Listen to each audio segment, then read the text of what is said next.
Yen Santos, buntis na. It was emotional. It was a very happy time nung nalaman namin. Super excited. Siyempre may kaba.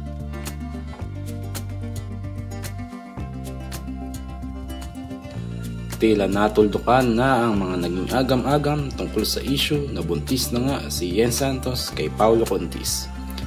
Ayon kasi sa interview kay Paulo, nabanggit nito na masayang-masaya daw sila sa blessing na dumating sa kanila ni Yen.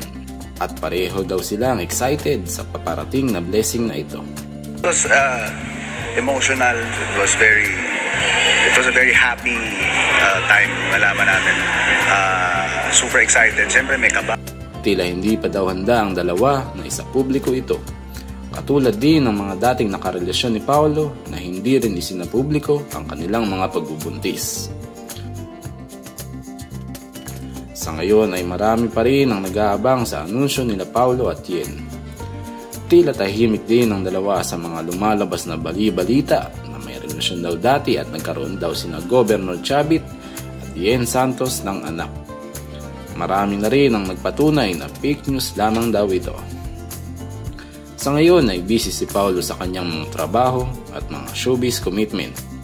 Samantalang si Yen naman ay wala pa ring public appearance simula nang lumabas ang mga issue sa kanila ni Paulo. Sa ngayon ay masayang-masaya ang dalawa sa kanilang relasyon. Marami man ang bumabatikos ay hindi na lamang nila ito pinapansin. Patuloy nating aantabayanan ang mga susunod pang update sa kanilang dalawa.